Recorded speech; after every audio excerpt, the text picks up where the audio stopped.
Rabindranath Tagore Nobel prize साहित्य में मुख्य पुस्तक गीतांजलि बंगला में लिखी और अंग्रेजी में स्वयं अनुवाद किया। 1913 में नोबेल प्राइज मिला। वापस कलकत्ता आए। सारा आकाश जय जयकार से गूंज उठा था। स्वागत द्वारों की एक लंबी कतार थी। पुष्पमालाएं और पुष्प गुच्छों से रविंद्रनाथ टैगोर को अभिभूत कर दिया गया। उस जुलूस में वो धीरे धीरे करके घर आए। लोगों का आना जाना लगा हुआ था। तांता था एक भीड़ का। रात के लगभग 8 बजे होंगे। एक पड़ोसी आया। रविंद्रनाथ जी से संबंध अच्छे नहीं थे। पड़ोसियों के हो जाते हैं कई बार आपस में ऐसे संबंध, पर फिर भी बधाई देने आया।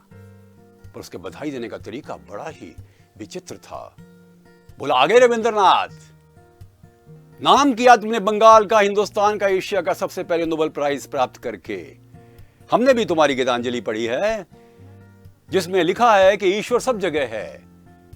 आकाश में, धरती में, प्रकृति में, पत्तों में, फूलों में, पशुओं में, मानव में, बच्चों में, हर सांस में ईश्वर है। मैं तुमसे एक सवाल पूछना चाहता हूं रविंद्रनाथ, क्या तुम मुझ में ईश्वर देख सकते हो?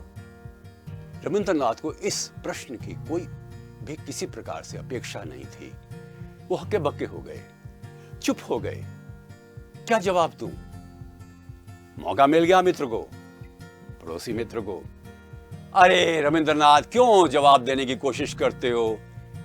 मुझे पता है तुम क्या कहोगे, मैं नहीं हूं ना इस लायक। पर एक बात है, तुम लिखते क्यों ऐसा? जो लिखते हो, जो कहते हो, वैसा करो ना।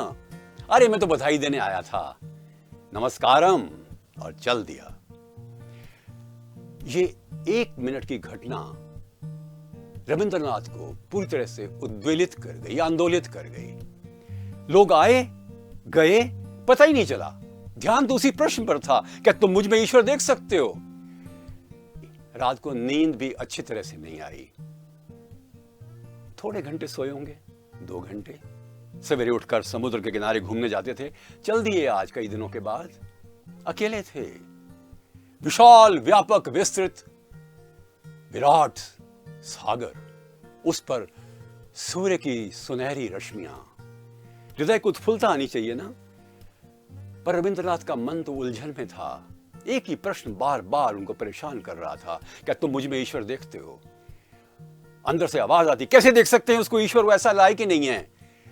दूसरी ओर एक और आवाज आती, तो फिर तुमने लिखा क्यों कि ईश्वर सब में है? 2 रविंद्रनाथ बन गए थे अंदर ही अंदर। इस ऊहापोह में, झंझावत में घूमने के बाद घर आ रहे थे। रास्ते में कच्ची बस्ती थी। कच्ची बस्ती में पानी के पोखर थे, छोटे छोटे तालाब, खड्डे, जिनमें पानी था, जिसका उपयोग कौन कर रहा था? कच्ची बस्ती के निवासी। जानवर पानी पी रहे थे, औरतें कपड़े धो रही थी, बच्चों की गंदगी साफ हो रही थी, और गंदा पानी था, गंदला पानी था। रविंद्रनाथ देखकर अवाक रह गए। उस गंदे पानी के पोखरों में भी सूर्य की रश्मियां थी। एकदम ख्याल आया, वो विशाल, व्यापक, विस्तृत सागर और ये पानी के गंदे पोखर। सूर्य पक्षपात नहीं कर रहा, अपनी रश्मियां सबको दे रहा है, तो मैं पक्षपात क्यों करूं? मैं भी नहीं करूंगा, मैं देख सकता हूं उसमें ईश्वर। तेजी से अपने मित्र के घर जाने लगे। उसका दरवाजा खटखटाया। सवेरे के 5:15 बजे होंगे। मित्र ने दरवाजा खोला। उसने बनियान पहन रखी थी, बिना बाहों की।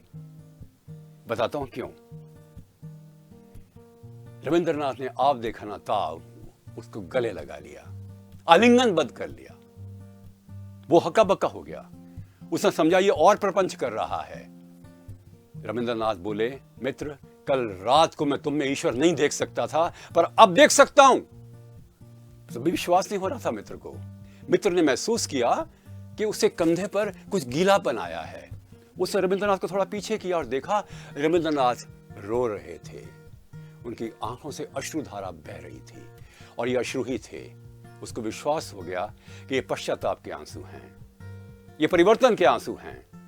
उससे भी गले लगा लिया। दोनों लगभग 1-1.5 मिनट तक आपस में आलिंगन बध रहे, दोनों रोए और आंसू में पुराना विग्रह और साथ ही में मन के सारे कलुषित भाव बह गए। अब कोई दुराग्रह नहीं था। चाय के बिना नहीं जाने दूंगा। रविंद्रनाथ ने कहा जाएगा ही कौन बिना चाय के। पुरानी मित्रता थी, कटुता में बदली थी, आज वापस रीइन्वेंशन ऑफ फ्रेंडशिप हुई, अर्थात मित्रता का पुनः आविष्कार हुआ।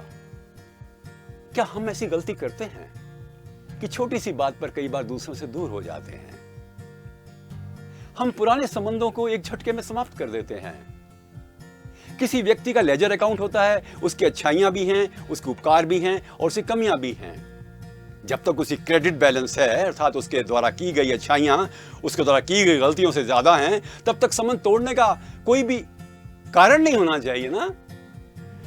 पर हम तो बहुत ही सेंसिटिव हो जाते हैं, मन में संकल्प रख लेते हैं इस आदमी से रिश्ता नहीं रखना, ये बेकार है, हम तो बदल गए पर वो नहीं बदला, ऐसा सोचते हैं। हर इंसान बदलता है।